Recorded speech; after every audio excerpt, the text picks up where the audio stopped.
এই হাফিজকে দিয়া আপনি এরকম বলছেন, এই মেজর হাফিজকে দিয়া কি করাবে সেইটাও জনগণকে নজর রাখতে বলতেছি, এইটা একটু ব্যাখ্যা করে দিন, মানে মেজর হাফিজকে দিয়ে কি করাবে?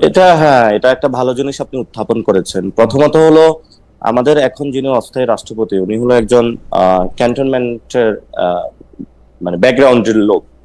তো ফলত এখন যদি দেশে কোনো অস্থিতিশীল পরিস্থিতি সৃষ্টি হয় অথবা কোনো কিছু, এটা আমরা আগেও বলেছিলাম যখন ওনাকে স্পিকার বানানো হয়েছে, তখনই যদি চুপ্পুকে ধরেন হুট করে চুপ্পু চলে গেল অথবা জনতা গিয়ে বঙ্গভবন ঘেরাও বললো যে না ঠিক আছে আমরা শেখ হাসিনা চুপ্পুকে চাই না, তখন রাষ্ট্রপতি কে হইতো? মেজর হাফিজই তো হইতো, মানে বাই দ্য কনস্টিটিউশন। এখন বিএনপি সরিয়ে তাকে মেজর হাফিজকে দিয়েছে, এবং মেজর হাফিজকে যখন দিয়েছে উনি যখন ওইখানে মেজর হাফিজ অটোমেটিকলি হইছেন, মেজর হাফিজকে রাষ্ট্রপতি দেওয়া হয় নাই। রাষ্ট্রপতি না থাকলে স্পিকার অটোমেটিক রাষ্ট্রপতি হন, মানে স্পিকার না বানাইলে তো উনি হইতো না, মানে ও স্পিকারটাই বানানো হয়েছে রাষ্ট্রপতি করার জন্য। আচ্ছা, তো স্পিকারটা বানানোই হয়েছে এই জায়গাটা হলো একজন রাখার জন্য। এখন মেজর হাফিজ যিনি আছেন উনি কিন্তু ওই সময় প্রথমত হলো উনি যে দলটা করেছেন এটা সঠিকভাবে হলো মানে ওনার, আমি যদি ইন্টিগ্রেটেড জায়গাটা কথা বলি, ওই সময় কিন্তু উনি সংস্কারবাদী একটা জিনিসের নেতৃত্ব দিয়েছিলেন। সেই সময় তার বিরুদ্ধে অনেক কথা এসেছিল, আমি সেগুলোতে না যাই, এটা তাদের দলের ইন্টারনাল বিষয়। তো উনাকে লাইন আপটা এভাবে করা হয়েছিল এবং পরবর্তীতে তাকে অস্থায়ী রাষ্ট্রপতি করা হয়েছিল। অস্থায়ী রাষ্ট্রপতি কিন্তু অনেকগুলা বিল যাবে এখানে, হেড অফ দ্য স্টেটের অনেক জায়গায় সাইনিং পাওয়ার থাকে। আমি জনগণকে বলেছি সেই জায়গাটা স্পষ্ট তীক্ষ্ণ দৃষ্টি রাখার জন্য, সাথে এমন কোন ধরনের বিল বা সাইনিং বাংলাদেশের জনগণের চলে না যায় যেটা হলো জনগণের স্বার্থের হিতে বিপরীত হইতে পারে বা জনগণের সেটা রাজনৈতিক নেতা হিসেবে সেটা আপনি অবশ্যই আমাদের রাজনৈতিক নেতা হিসেবে এটা বলবেন, কিন্তু মিলিটারির সাথে সম্পর্কটা কি মেজর হাফিজের? উনি একসময় মিলিটারিতে কাজ করছেন, তাই? অবশ্যই এটা তো প্রত্যেকটা জায়গায় মিলিটারিতে তার এখনো প্রভাব রয়ে গেছে। মিলিটারি তো প্রভাব থাকবেই। ধরেন আপনি সেই কবে তৎকালীন আপনি বিসিএস এ গিয়েছিলেন, তা আপনার কি বন্ধু বান্ধব? আমার বন্ধু বান্ধব আছে, প্রভাব নাই, আড্ডা দিলেন, প্রভাব নাই, ওরা হয়তো প্রভাব পায় নাই এই জন্য। যদি প্রভাব পাইতো, আমার যারা ব্যাচমেট তাদের মধ্যে 35 জন এখন এডিশনাল সেক্রেটারি, এই 35 জন এডিশনাল সেক্রেটারি, বাকি সবাই হচ্ছে জয়েন্ট সেক্রেটারি, এবং তারা সবাই ভালো ভালো জায়গায় আছেন, কিন্তু প্রভাবেই আছেন। কিন্তু আমার কোনো প্রভাব নাই। এবং মেজর হাফিজের কথা যদি আমি বলি, মেজর হাফিজের যদি কথা বলি, মেজর হাফিজ রিটায়ার্ড হয়েছেন 70 এর মাঝামাঝি সময়, তার এখনো মিলিটারি যদি কোনো আপনার যদি কোনো প্রভাব না থাকে, if you come to the any government post, যেমন বিএনপি দিয়ে দিল যে এডিশনাল সেক্রেটারি একজনকে নিয়োগ দিল রিটায়ার, অথবা বাংলাদেশে যদি এরকম একটা সিস্টেম চালু করা হয় যে যারা হলো মানে এই বিষয়ে এক্সপার্টিজ আছে তাকে গভর্নমেন্টের কোনো পোস্টে নিয়ে আসবে, যেটা বিদেশে অনেক জায়গায় আছে। অবশ্যই আমরাও সেটাতে বিশ্বাস করি, এরকম হলে খুব ভালো হতো, তাহলে অনেক দক্ষ লোককে অ্যাকোমোডেট করা যায় হলো গভর্নমেন্টের ক্ষেত্রে। এখন আপনি আসলেন, আপনি আসার পরে হলো আপনাকে একটা অ্যাডমিনিস্ট্রেশন, তখন আপনি চিনবেন না এখানে কে ভালো কে খারাপ, আপনার ব্যাচমেট হিসেবে কারা ভালো ছিল, কার নৈতিকতা ভালো। অবশ্যই তখন আপনি যখন এই পোস্টটাতে চলে আসবেন, আপনি দায়িত্বে চলে আসবেন কোনো একটা সরকারি দায়িত্বে, তখন আপনার ওই জায়গায় অ্যাক্সেসের একটা সুযোগ সুবিধা থাকবে। দেখেন এখানে কিন্তু একটা জিনিস পোর্ট্রেট হয়ে যাচ্ছে যে I am dead against the military. I am not the against the military because military is the only viable option to save our country now. Because আমাদের রাষ্ট্রের যতগুলা যেই ধরনের আমাদের সার্বভৌমত্ব আছে সেই জায়গাতে we salute them. ইভেন আমি আপনার মিলিটারির প্রতি ভালোবাসা বা মিলিটারির প্রতি আপনার অ্যাবসলিউট রেসপেক্ট, সেটা আমি বলছি না। আমি শুধু 2টা পয়সা দিই, আমি মানে 2 সেন্টস। সেটা হচ্ছে মেজর হাফিজের সাথে যেসব আর্মি অফিসাররা দূরবর্তীভাবে কাজ করছেন তারাও retired long time back. Major হাফিজের আর্মিতে কোনো প্রভাব প্রতিপত্তি প্রতাপ আসে আমি শুনি নাই। আমার বন্ধুরা সেনাবাহিনীতেও কাজ করেন, তারা মেজর জেনারেলের ব্যাচ পড়েছেন কিছুদিন আগে। আমি জানি যে তাদের মধ্যে মানে কেউ আসলে মেজর হাফিজকে কোনোদিন চাকরিতে দেখেন নাই, কারণ আমরা শিশু তাদের কাছে। Even this major generals were not in service remotely, অনেকের জন্ম হয়েছে সেই সময়।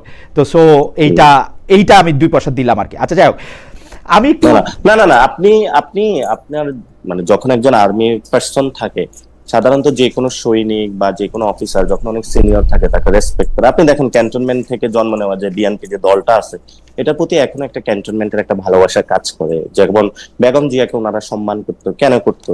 যে মেজর জিয়া, শহীদ জিয়াউর রহমানের কারণে। একই সম্মান তো রওশনের সাথেও পাওয়ার কথা ছিল, পাইছেন? এখন সম্মানটা হলো কে কোন ক্ষেত্রে গিয়ে নিয়ে ব্যবহার করে, সেই জায়গাটা থাকে। নট বিকজ তিনি সেনা প্রধান ছিলেন, সেনাপ্রধানের স্ত্রী হিসাবে বেগম জিয়া সম্মান পান নাই, আমার মতে বেগম জিয়ার জন্যই সম্মান পাইছেন।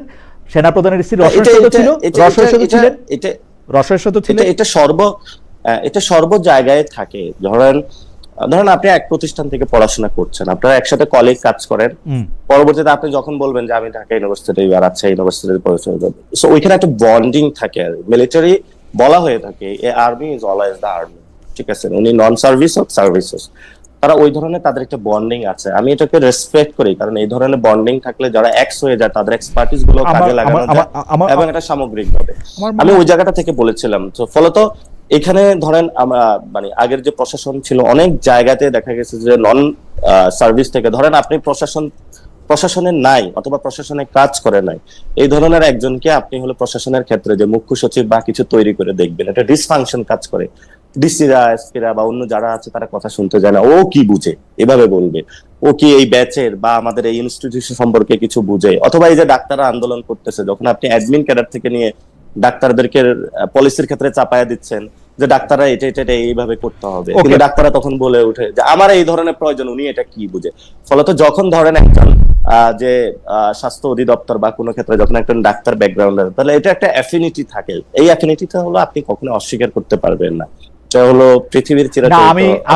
আমি আমার মনে হয় যে মানে এই ব্যাপারে যখন কোনোদিন সুযোগ হবে আপনি যে পেশাগত জায়গা থেকে যে বর্ণনা দিলেন সেইটার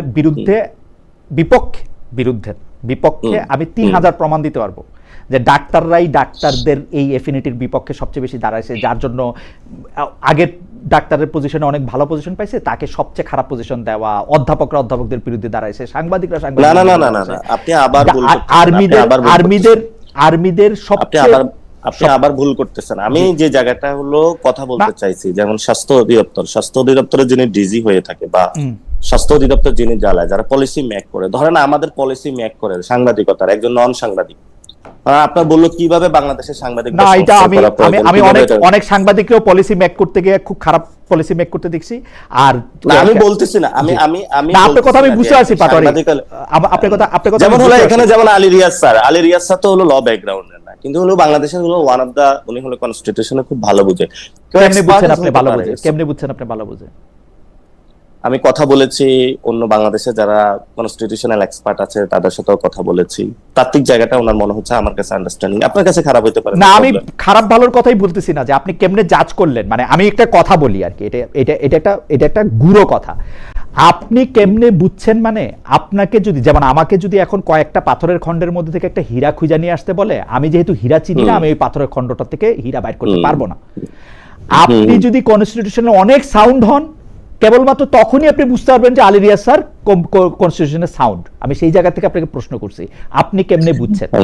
কারণ আমি কনস্টিটিউশনালি সাউন্ড যাদেরকে আমি মনে করি, যাদেরকে কথা আমি আগে শুনছি, তাদেরকে কাউকে আমি আলী রিয়াজ স্যার আমার সরাসরি শিক্ষক, তাকে কনস্টিটিউশন খুব ভালো বোঝেন বলতে শুনি নাই, একজনকেও না। ও আচ্ছা, এখন আমি তো বুঝি না, আমি তো আর এই সার্টিফিকেট দিতে পারবো না। এই সার্টিফিকেট যেহেতু আপনি দিচ্ছেন, আপনার কাছে বাংলাদেশের সবচেয়ে কনস্টিটিউশনাল এক্সপার্ট কাকে ভালো মনে হয়? আমার বাংলাদেশে আমি মনে করি বাংলাদেশের অ্যাডভোকেট মাহমুদুল ইসলাম সাহেব ছিলেন, যিনি কনস্টিটিউশনাল ল বাংলাদেশ লিখছেন। মানে কারেন্টকে আমি তো বললাম যে আমি তো অত ভালো সংবিধান বুঝি না যে আমি বুঝতে পারবো যে সংবিধান বুঝে, তাহলে আমাকে মানতে হবে কার কথা? যিনি আইন এবং সংবিধান নিয়ে প্র্যাকটিস করেন। ধরেন সুপ্রিম কোর্টের চিফ জাস্টিস, ধরেন সৈয়দ রেফাত আহমেদ বাংলাদেশের প্রধান বিচারপতি ছিলেন। সৈয়দ রেফাত আহমেদ যদি কখনো বলতেন, আমি ওনাকে সাজেস্ট করেছিলাম, সৈয়দ রেফাত আহমেদকে আমি খুঁজে বের করছিলাম, আপনি রেফাত সাহেব, সৈয়দ রেফাত আহমেদ, বিচারপতি সৈয়দ রেফাত আহমেদ যদি কখনো বলতেন যে প্রফেসর আলী রিয়াজ কনস্টিটিউশন বোঝেন, তাহলে আমি মাইনা নিতাম যে হ্যাঁ কনস্টিটিউশন বুঝছেন। বর্তমান যিনি চিফ জাস্টিস আছেন বিচারপতি জুবায়ের, উনি যদি বলতেন যে ওই আলী রিয়াজ সাহেব ভালো কনস্টিটিউশন বোঝেন, আমি মাইনা নিতাম।